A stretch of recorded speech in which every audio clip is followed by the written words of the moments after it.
Lymphatic system, इसका थोड़ा बहुत इसने रिव्यू दिए हैं लेकिन इसकी ये इंपॉर्टेंट नहीं है।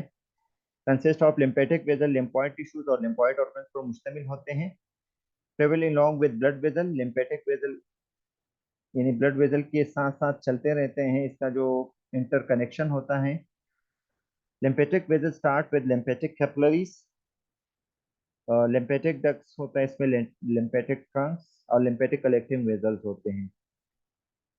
Lymphatic vessels Uptake of tissue fluids, tissue fluid को क्या करते हैं, अपटेक कर लेते हैं।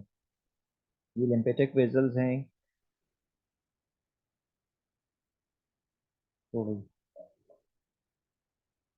Lymphoedema swelling in the tissue due to tumour, pressure, parasites और सर्जरी की वजह से होता है।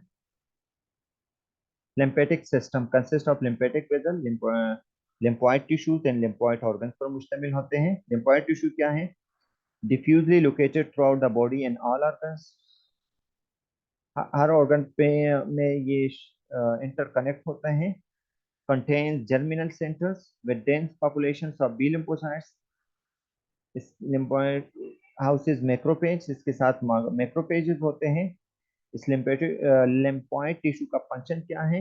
होस्ट डिफेंस यानी डिफेंस मैकेनिज्म कराता रहता है। lymphoid organs क्या है? lymph nodes, spleen, thymus, tonsils। Function क्या है? होस्ट डिफेंस, एलिमिनेट्स एबनॉर्मल, जो एबनॉर्मल सेल्स और पैथोजेंस को एलिमिनेट करता है, यानी इसमें सिक, एजेड और कैंसर सेल्स होते हैं। लिम्फॉइड ऑर्गन्स, स्प्लीन क्या है? Site for immune surveillance and response, और रिमूव डेब्रीज, पारामेंटर्स,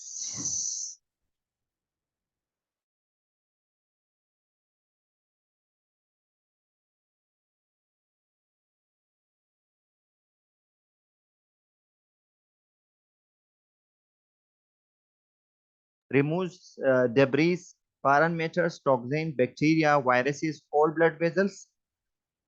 इसके अलावा स्प्लीन का क्या function? Readily subject to rupture from mechanical trauma.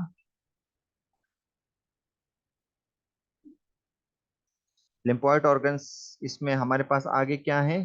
Thymus glands भी होते हैं, which is the site of the maturation of T lymphocytes की साइट्स हैं फॉर मेचुरेशन। इसके अलावा सिक्रीट हार्मोन्स करते हैं, वो कौन से हैं? थाइमोपोइटिन्स, थाइमोसिन, ये रिलीज सिक्रीट करते हैं। और क्रिटिकल रूल इन चाइल्डहुड, इसका खास काम जो है बचपन में होता है थाइमस ग्लैंड का। टॉन्सिल्स आपको पता है जो डिस्ट्रॉय बैक्टीरिया वगैरह को डिस्ट्रॉय करता है, जब ज्यादा बैक्टीरिया अटैक कर लेते हैं तो ये टॉन्सिलाइटिस करा देता है, फिर इसके लिए हम टॉन्सिलोटोमी करते हैं। इम्यून से यहाँ से हमारी कहानी स्टार्ट हो जाती है। The immune system function is the body defence mechanism against invasion.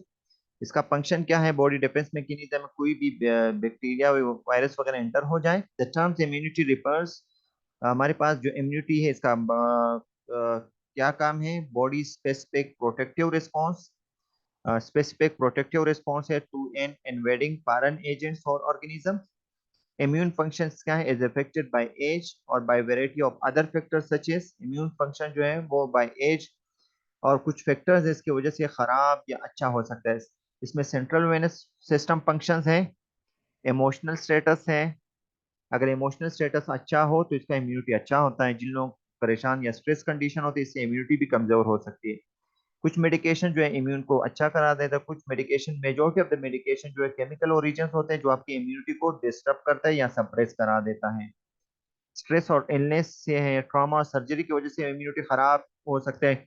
Dysfunctions involving the immune system होकर अक्रॉस लाइफ स्पेन, आपका जो इम्यून सिस्टम्स हैं वो डिसफंक्शन हो सकते हैं, और ये जब वन टाइम ये डिसफंक्शन हो जाती है तो लाइफ स्पेन तक पूरी जिंदगी खराब हो सकते हैं। Many are genetic base, other are required. कुछ जेनेटिक बेस होते हैं, पैदाइशी तौर पे डिसफंक्शन हो जाते हैं। Anatomy of the immune system, the immune system comprise cells and molecules with specialized rules and defending against infection and invasions by other organism। हमारे पास इम्यून सिस्टम्स में खास किस्म के सेल्स या मॉलिक्यूल्स होते हैं, इसका खास स्पेशलाइज्ड टाइप ऑफ रूल्स होते हैं जिसका काम क्या होता है, अगेंस्ट द इन्फेक्शन जो है वो डिफेंड करा देता है जब भी कोई ऑर्गेनिज्म या दूसरे ऑर्गेनिज्म बाहर से एंटर हो जाते हैं। Its major components its major components इसके मेजर कंपोनेंट्स क्या है? इंक्लूड द बोन मेरो, इसमें बोन मेरो शामिल होता है। व्हाइट ब्लड सेल्स हैं, जो white blood cell produce by bone marrow, and lymphoid tissues होते हैं। लिम्फोइड टिश्यू में क्या क्या चीजें शामिल होते हैं? थाइमस ग्लैंड है, स्प्लीन है, लेम नोड्स हैं, द टॉन्सिल्स एंड एडेनॉइड्स हैं, and similar tissues in the gastrointestinal, respiratory and reproductive system भी इसमें शामिल हो जाते हैं। बोन मेरो क्या है? The bone marrow is the production site of the WBC। Bone marrow जो है WBC के प्रोडक्शन साइट्स है, जिसका काम क्या होता है? इन द इम्यूनिटी, दूसरे ब्लड सेल्स की तरह ये इम्यूनिटी की तरह पे काम करता है। और lymphocytes generated from stem cell से जनरेट हो जाता है, विच आर अनडिफरेंशिएटेड सेल। इसके दो टाइप्स होते हैं, बी लिम्फोसाइट सेल और T lymphocyte cell.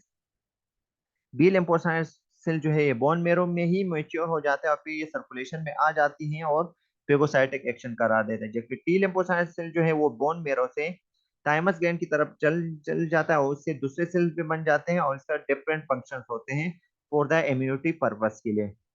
Lymphoid tissues क्या है? The spleen's composed of red and white pulp. हमारे पास स्प्लीन में दो किस्म के रेड और व्हाइट पल्प होते हैं। एक समवट लाइक फिल्टर, इसका फिल्ट्रेशन की तरह काम होता है। The red pulp is the site, red pulp में क्या होता है? इज द साइट, वो जगह है जहां पर ओल्ड या इंजर आरबीसी सेल जो है वो डिस्ट्रॉय हो जाते हैं, यानी हेमोलाइसिस ऑफ द आरबीसी होते हैं, एरेथ्रो।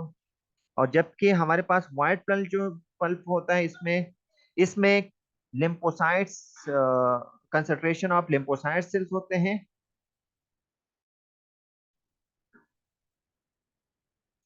व्हाइट पल्प में लिम्फोसाइट्स की कंसंट्रेशन ज्यादा होती है। The lymph nodes are distributed throughout the body. Lymph node जो है पूरी जिस्म में ये डिस्ट्रीब्यूट होते हैं, which remove foreign material from the lymph, जो फॉरेन मटेरियल को लिम्फ से रिमूव कर लेते हैं।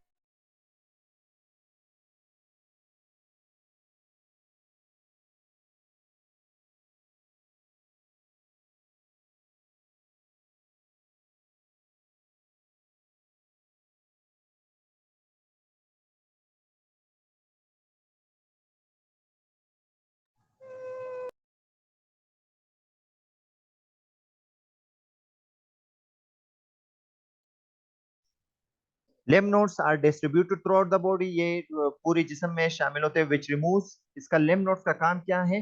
फॉरेन मटेरियल्स को रिमूव कर लेते हैं जब भी कोई फॉरेन मटेरियल आपके ब्लड स्ट्रीम में एंटर हो जाते हैं। They are connected by lymph channels and capillaries. ये लिम्फोइड टिश्यू जो है ये इंटर कनेक्ट होते हैं with the lymph channels and capillaries। The lymph nodes also serve as the center for immune cells proliferation। lymph nodes का क्या काम है? इम्यून सेल प्रोलिफरेशन, इसकी प्रोलिफरेशन का काम करता है, यानी डिफरेंशिएशन का काम करता है। The remaining lymphoid tissues are the tonsils, adenoids and other myeloid lymphoid tissue पे मुश्तमिल होते हैं। इससे इतनी कहानियां नहीं आएंगी, लेकिन थोड़ा बहुत आपको रेड पल्प का क्या काम है, व्हाइट पल्प का क्या काम है, ये कहाँ पे होता है, स्क्रीन में होता है, ये आप लोगों को थोड़ा बहुत पता होना चाहिए। फिर हमारे पास हेम्यूरल इम्यूनिटी क्लोनल सिलेक्शन है, ये डायग्राम है। हमारे पास एंटीजेंस, ये एंटीजेंस होते हैं, ये हमारे पास जो ये वाली साइड जो है ये एंटीबॉडीज होते हैं, तो ये रिसेप्टर्स के तौर पे काम करते हैं। एंटीजन एंटीजन एंटीबॉडी एक दूसरे के साथ मिल जाते हैं और फिर इसको एक्टिवेट करते हैं, और ये एंटीजन एंटीबॉडी के इंटरकनेक्शन की वजह से फिर यहाँ से बी सेल बन गया और टी सेल बन गया। ये मेच्योर होके आगे जाके फिर इसकी क्लासिफिकेशन आ गई, प्लाज्मा सेल्स और मेमोरी सेल्स हैं। मेमोरी सेल्स इसलिए होते हैं जब भी वन टाइम आपको एक डिजीज हो जाए, फिर जब कभी दूसरी बार वही जरासीम इंटर हो जाते तो ये मेमोरी सेल इसको पहचान के इसको पेगोसाइटिक एक्शन करा देता है। सही है, तो ये वाली स्लाइड आप लोग खुद पढ़ लेना। एंटीबॉडीज एंड एंटीजेंस, ये मजीद क्लासिफिकेशन है कि एंटीबॉडी क्या है। Shape immunoglobulin created to bind to various antigen binding sites होते हैं इसके। जबकि एंटीजन क्या है? Any molecule that trigger an immune response. Any molecule that trigger an immune response generally large and complex होते हैं हमारे पास, making it distinguished from self. सही है, ये अपने आप को खुद ब खुद क्या कर सकते हैं, डिफ्रेंशिएट करा सकते हैं। तो ये कभी कभी आपकी एंटीबॉडीज को भी धोखा दे सकते हैं, यानी शेप में चेंज आता रहता है। तो एंटीबॉडीज जो है आपका जिस्म बना देते हैं, जबकि एंटीजन जो है बाहर से होते हैं। Antigen is a type of कोई भी जर्म्स वगैरह हो सकते हैं। टाइप्स ऑफ इम्यूनोग्लोबुलिन, हमारे पास इम्यूनोग्लोबुलिन, ये इंपॉर्टेंस है। इम्यूनोग्लोबुलिन क्या है? The body can produce 5 different types of immunoglobulin होते हैं।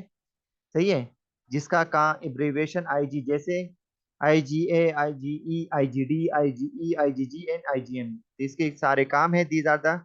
These are the types of 5 types of immunoglobulins है। Classification is based on chemical structure, इसके क्लासिफिकेशन जो है ये केमिकल स्ट्रक्चर के बेस पे होते हैं, और बायोलॉजिकल रूल जो है ऑफ द इंडिविजुअल इम्यूनोग्लोबुलिन, हर इंडिविजुअल ग्रुप के अलग अलग काम होते हैं। The following list summarise major characteristics of immunoglobulin, हर एक के अलग अलग करेक्टर खसूसियात होते हैं। जैसे आईजीजी सबसे ज्यादा होता है, 75% ऑफ द टोटल इम्यूनोग्लोबुलिन सबसे ज्यादा। ये आ सकता है कि कौन सा इम्यूनोग्लोबुलिन ज्यादा होता है आपके जिस्म में, तो 75% आईजीजी है। Appear in serum in tissues, interstitial fluid में ये शामिल होते हैं। एज्यूम्स अ मेजर रूल, ये इन ब्लड बॉर्न और टिश्यू इन्फेक्शन में इसका काम होता है ज्यादातर। और ये कंप्लीमेंट सिस्टम को, जो आपके इम्यूनिटी सिस्टम में जो कंप्लीमेंट सिस्टम है उसको एक्टिवेट करता है। Complement system is the type of आपकी इम्यूनिटी की तरफ पे काम करता है, जो पेगोसाइटिक एक्शन करा देता है। तो ये कंप्लीमेंट सिस्टम को एक्टिवेट करने में अहम किरदार अदा करता है आईजीजी। पेगोसाइटोसिस करा देता है, जब कंप्लीमेंट होगा तो ऑटोमेटिकली पेगोसाइटोसिस कराएगा, और ये प्लेसेंटा को क्रॉस करा सकते हैं। आईजीए, आईजीए क्या है? हमारे पास 15% ऑफ द टोटल इम्यूनोग्लोबुलिन है। Appears in the body fluids, ये ब्लड, सलीवा, टीयर्स और breast milk, pulmonary, gastrointestinal, प्रोटेक्टिक and Venus secretion में शामिल होते हैं। इसका काम क्या होता है? आईजीए का प्रोटेक्ट्स अगेंस्ट रिस्पायरेटरी, गैस्ट्रोइंटेस्टाइनल और जेनिटरी यूरिनरी इन्फेक्शन से आपको बचा देता है। रिस्पायरेटरी, गैस्ट्रोइंटेस्टाइनल और जेनिटरी यूरिनरी सिस्टम। इसका अलावा इसका काम क्या? Prevent absorption of antigen from food, यानी एंटीजन को ग़िज़ाइयत से एब्जॉर्ब नहीं करता है, प्रिवेंट कराता है। और इसके अलावा passes to neonate in breast milk for protection, ये ब्रेस्ट मिल्क से बच्चे की तरफ ये ट्रांसफर होता है in the form of feed, जिसकी वजह से इसको प्रोटेक्शन प्रोवाइड होती है। वो तकरीबन 3 महीने तक मेरे ख्याल से होता है आईजीए प्रेजेंट। आईजीएम जो है 10% ऑफ द टोटल इम्यूनोग्लोबुलिन होता है। Appears mostly in intravascular serum में शामिल होते हैं।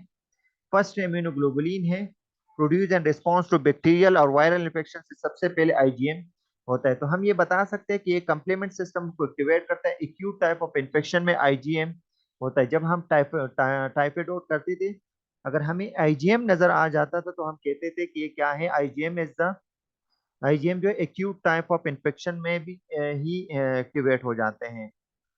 जबकि हमारे पास अगला जो है आईजीडी है, इसका तकरीबन 0.2% ऑफ द टोटल इम्यूनोग्लोबुलिन सबसे कम है। स्मॉल अमाउंट्स इन सीरम, ये बी लिम्फोसाइट को इन्फ्लुएंस करा सकता है, लेकिन इसका अभी तक रूल क्लियर नहीं है। आईजी जो है इतना टोटल इम्यूनोग्लोबुलिन है, ये भी सीरम में पाए जाते हैं। ये ज्यादातर एलर्जिक रिएक्शन में सबसे हाइपर सेंसिटिविटी रिएक्शन कराता है। कम्बेट्स पैरासाइटिक इन्फेक्शंस, ये पैरासाइटिक इन्फेक्शंस में भी अहम किरदार करा देता है। जब इसका लेवल बढ़ जाए तो हम ये बता सकते हैं कि द पेशेंट और द पर्सन और the client is having types of allergic reaction. फिर हमारे पास ग्लोसरी, ये इंपॉर्टेंट है। हमारे पास ग्लोसरी क्या है? एंटीबॉडी है। What is antibody?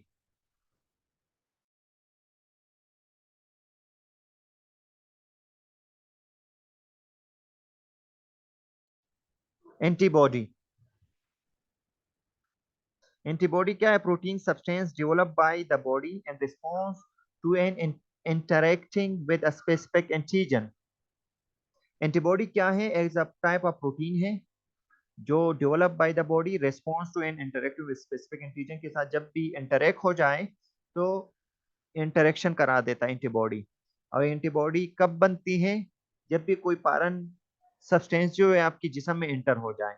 तो आपका एज अ इम्यून रिस्पॉन्स के तौर पे ये बन जाता है, एंटीबॉडी पहले से मौजूद नहीं होती। एंटीजन जो है ये पारन सब्सटेंस है, substance that induce the production of antibodies, यानी आपकी प्रोडक्शन ऑफ एंटीबॉडीज के लिए आपके जिस्म को, आपकी इम्यून हेडक्वार्टर को मजबूर करा दे कि आपको एंटीबॉडी बनाना है। एंटीबॉडी का काम क्या होता है? फॉर द फेगोसाइटिक एक्शन कराता है। बी सेल्स क्या है? Cells that are important in producing circulating antibodies. Cells जो है वो इंपॉर्टेंट होता है सर्कुलेटिंग एंटीबॉडीज के लिए। सही है। सेलुलर इम्यून रिस्पॉन्स क्या है? The immune system third line of defence है, involving the attack of pathogens by T cells. Complements क्या है? सीरीज ऑफ एंजाइमेटिक प्रोटीन्स है। सही है। एंजाइमेटिक प्रोटीन का एक सीरीज है ब्लड में, डेट व्हेन एक्टिवेट डिस्ट्रॉय, जब भी एक्टिवेट हो जाता है वो बैक्टीरिया दूसरे सेल को क्या करता है? किल करा देता है। तो कंप्लीमेंट सिस्टम जो है सीरीज है, जिसमें C1 है, C2 है, C4 है, C5 है, तकरीबन C9 तक होता है। तो ये आप लोगों के पार्ट्स ऑफ करिकुलम नहीं है, लेकिन कंप्लीमेंट सिस्टम में हमारे पास इस तरह है। C1 स्ट्रेच एंजाइम है, C2, C3, C4, C5, C6, C1, C9 तक ये हमारे पास ये सीरीज ऑफ एंजाइमेटिक प्रोटीन होते हैं, जिसका काम क्या होता है? फॉर द पेगोसाइटिक एक्शन करा देता है। सही। साइटोकाइंस क्या है? What are cytokines? Generic terms for non antibody proteins होते हैं साइटोकाइंस, जिसका काम क्या होता है? इंट्रासेल्युलर मीडिएटर्स हैं। तो ये इम्यून रिस्पॉन्स के लिए इसका अहम किरदार होता है। जब भी कोई जरासीम एंटर हो जाता है तो ये इंटरसेलुलर के सेल के अंदर होता है, ये मीडिएट करता है आपकी इम्यून रिस्पॉन्स को एक्टिवेट करता है, साइटोकाइंस। साइटोटॉक्सिक टी सेल्स क्या होते हैं? लिम्फोसाइट्स होते हैं, that lysis cells infected with virus. सही है। जब भी कोई वायरस से कोई भी सेल्स लाइस हो जाते हैं, इन्फेक्टेड हो जाते हैं, तो ये का काम क्या होता है? ये रिजेक्शन के तौर पे काम करता है। हेल्पर टी सेल्स क्या होते हैं? डेट अटैक, जो अटैक करा देता है पारन इन्वेडर्स डायरेक्टली। इम्यूनोपैथोलॉजी क्या है? स्टडी ऑफ डिजीज है, resulting in dysfunction with in the immune system. और इंटरफेरोन क्या है? इंटरफेरोन जो है ये आपका जिस्म ही बना देता है protein form when cell are expose to viral और फॉरेन एंटीजन। जब भी कोई सेल जो है एक्सपोज हो जाए किसी भी वायरल या फॉरेन एजेंट्स के साथ, तो ये क्या करते हैं? आपकी सेल्स को, आपका सेल जो है कैपेबल होता है कि वो इंटरफेरोन प्रोड्यूस करता है। इंटरफेरोन जो है बाय इंजेक्शन जो है हम भी देते हैं। सही है। तो ये एज इम्यूनिटी के तौर पे ये प्रोड्यूस करता है। इसका काम क्या होता है? फॉर द फेगोसाइटिक एक्शन ये भी करा देता है। लिम्फोकाइंस क्या है? सब्सटेंस रिलीज बाय, ये सब्सटेंस जो है ये लिम्फोकाइन जो है रिलीज होते हैं ये जब भी लिम्फोसाइट जो है सेंसिटाइज हो जाए when they contact specific antigen, जब भी कोई स्पेसिफिक एंटीजन के साथ कांटेक्ट करते हैं। मेमोरी सेल्स क्या है? Cells are the responsible for recognising antigen. Cells जो है वो रिस्पॉन्सिबल है कि वो एंटीजन को रिकॉग्नाइज करें। कौन से? From previous exposure. For example star like antigen जो है पहले 1 साल पहले वो एंटर हुआ था, और आपको 2 साल के बाद स्टार लाइक एंटीजन दोबारा एंटर हो गई, तो ये मेमोरी सेल एक्टिवेट हो जाती है, तो मेमोरी सेल इसको कहते हैं। नल लिम्फोसाइट्स क्या है? Lymphocytes that destroy antigen already coated with the antibody, जो डिस्ट्रॉय क्या हुआ होता है एंटीजन को। सही है। विद द एंटीबॉडी के साथ कोटेड होते हैं, इसको नल लिम्फोसाइट्स कहते हैं। पेगोसाइटिक सेल्स वो सेल्स जो इंगल्फ या इंजेस्ट कोई भी फॉरेन बॉडीज को या टॉक्सिन को ईट अप करा, इसको पेगोसाइटिक सेल्स कहते हैं, जिसमें हमारे पास नेट्रोफिल सेल जो है वो पेगोसाइटिक सेल्स कहला सकते हैं। स्टेम सेल्स क्या है? Precursors of all blood cells, जिसका जो बोन मैरो से बन जाते हैं उसको हम स्टेम सेल्स कहते हैं। सप्रेसर टी सेल्स वो होते हैं जिसको सप्रेस करा सकते हैं। मीन रुकवा देते, स्टॉप कर लेते हैं। Immune function, defences and response, there are two general types. हमारे पास बेसिकली तौर पे इम्यून सिस्टम के दो जनरल टाइप्स होते हैं इम्यूनिटी के। नेचुरल जिसको हम इनेट कहते हैं, और एक्वायर्ड जिसको हम एडाप्टिव कहते हैं। नेचुरल जो नेचुरली तौर पे आपके इम्यून सिस्टम होता है इसको हम नेचुरल ही कहते हैं। एडाप्टिव यही होता है कि जो, या एक्वायर्ड इसको कहते हैं जो आपका जिस्म बना देता है बाद में, या फॉरन हम बाय वैक्सीनेशन देते हैं, इसको हम एक्वायर्ड कहते हैं। तो नेचुरल इम्यूनिटी के फिर अगेन दो दो क्लासिफिकेशन होते हैं, तो आप लोग ये पढ़ोगे natural immunity and natural immunity जो होते हैं वो नॉन स्पेसिफिक होते हैं, कोई भी एक जरासीम के खिलाफ नहीं होते हैं, मल्टीपल टाइप होते हैं। सही है। Non specific immunity present at birth, जो पैदाइशी तौर पे भी शामिल पाए जाते हैं, जबकि एक्वायर्ड जो होते हैं वो स्पेसिफिक इम्यूनिटी होते हैं, किसी खास जरासीम किसी खास एंटीजन के बाद के लिए काम करते हैं, जो आफ्टर बर्थ जो है ये प्रोड्यूस हो जाती है, आपका जिस्म खुद ब खुद बना देता है। ये क्लासिफिकेशन हमारे पास इम्यून इम्यूनोलॉजिकल ग्लैंड जो है, types of immunity, innate immunity जिसको हम नॉन स्पेसिफिक डिफेंस मैकेनिज्म भी कहते हैं, और इस इनेट इम्यूनिटी को हम क्या कहते हैं, नेचुरल इम्यूनिटी भी कहते हैं। तो इसके सब नाम आप लोग को याद होना चाहिए। एक्सटर्नल डिफेंस जो फर्स्ट लाइन ऑफ डिफेंस है, इंटरनल डिफेंस जो सेकंड लाइन ऑफ डिफेंस है। जो एक्सटर्नल डिफेंस में हमारे पास स्किन भी आ जाते हैं, फिजिकल बैरियर जैसे स्किन है, म्यूकस है, नेजल हेयर, सीलियाज वगैरह है। केमिकल बैरियर में हमारे पास कौन कौन से हैं, ऑयल्स हैं, oils and sweat by sebaceous gland, जो आपके सेबेशियस ग्लैंड जो उसको प्रोड्यूस करता है स्वेट वगैरह, ये भी हमारे पास क्या है, एक्सटर्नल वो है। स्टमक एसिड जैसे हाइड्रोक्लोरिक एसिड है, सही है। और ईयर वैक्स वगैरह, लाइसोजाइम्स टीयर्स में जो पाए जाते हैं, टिश्यू फ्लूइड्स हैं, वैजाइनल बैक्टीरिया है। और इसके अलावा बैक्टीरिया प्रोड्यूसिंग लैक्टिक एसिड, जो बैक्टीरिया जो लैक्टिक एसिड बना देता है, जो लो पीएच कराते हैं, एसिडिक एनवायरनमेंट करा देते, इसका काम क्या होता है, टू डिस्ट्रॉय द बैक्टीरिया। तो ये external first line of defence है। जो internal second line of defence है, हमारे पास पेगोसाइट्स हैं, जो हमारे पास पेगोसाइट्स जैसे नेट्रोफिल्स हैं, मैक्रोफेजेस हैं, डब्ल्यूबीसी नेट्रोफिल्स और मोनोसाइट्स वगैरह हैं। आपका जिसम जो है इम्प्लीमेंट्री रिस्पॉन्स, कोई भी जरासीम आ जाता है आपको इम्प्लीमेशन हो जाते हैं, फीवर है, इंटरफेरॉन है, कंप्लीमेंट सिस्टम है, नेचुरल किलर सेल है, these are the second line of defence. फिर एक्वायर्ड इम्यूनिटी के दो टाइप्स होते हैं, active immunity, passive immunity. Active immunity वो होती है जो आपका जिसम खुद ब खुद बना देता है after the invasion of any types of germs.